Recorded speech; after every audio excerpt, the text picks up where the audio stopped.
Leo tumekuja kwenye kikao cha 11 cha mradi wa ujenzi wa uwanja wa Dodoma.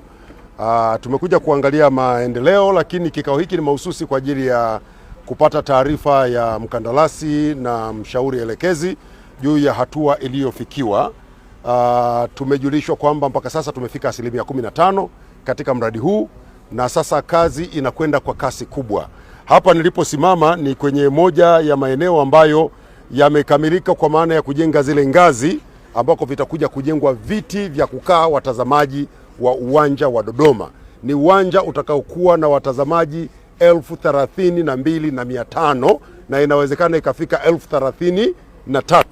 Sasa kazi leo inaridhisha sana, na nyuma yangu kama mnavyoona, hii ndio teknolojia mpya ambayo inatumika katika uwanja huu wa Dodoma, inaitwa precast technology, ambapo mkandarasi baada ya kujenga hizi nguzo na nguzo ulalo, kinachofuata sasa anafyatua yale majukwaa ambayo yatafungwa viti kwa kutumia hiyo mifumo maalum inaitwa precast. Kwa hiyo itakuwa inatengenezwa mahali kwenye kiwanda hapa, akija ni kuja kuvalisha.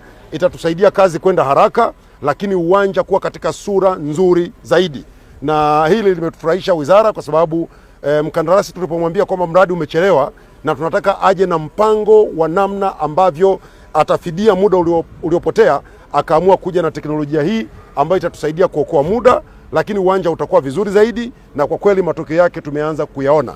Niko hapa kuwapongeza wasimamizi wetu wa mradi. Kwanza kampuni ya Dal Handasa wamefanya kazi nzuri sana. Haikuwa rahisi kubishana na mkandarasi, kukubaliana namna ambavyo uwanja tunataka uwe, lakini pia ni wapongeze wakandarasi wenyewe kwa namna ambavyo tumekuwa tukienda na kuelewana, na sasa tupo katika utekelezaji wa makubaliano yetu. Uwanja una hatua mbili. Ya kwanza ni majukwaa ya mzunguko wa kwanza, inaitwa Tier 1, na ya pili itakuwa ni majukwaa ya mzunguko wa pili, inaitwa Tier 2. Majukwaa ya mzunguko wa kwanza kwa 90% yamekamilika. Wamebakiza maeneo machache ya kuweka zege, ili baada ya hapo waanze kulaza haya maeneo ya ngazi ambako viti vitawekwa, na baada ya hapo watakwenda kwenye Tier 2 ama majukwaa ya ngazi ya pili kufanya uwanja wetu uwe na hao watazamaji 32,500 ama 33,000 utakapokuwa umekamilika. Kwa ujumla mradi wetu wa Dodoma unakwenda vizuri sasa. Baada ya mivutano ya muda mrefu sana, tumepoteza muda mwingi, lakini muda umepotea kwa sababu tulikuwa tunalinda maslahi ya taifa. Miradi hii ni mikubwa. Huu uwanja utatumia zaidi ya shilingi bilioni 360 na kitu. Sasa fedha hizi lazima tuzisimamie vizuri. Kwa pako mahali lazima tuwe wakali kidogo kama serikali, hata ikiwezekana kusimamishana, lakini tulinde thamani ya fedha.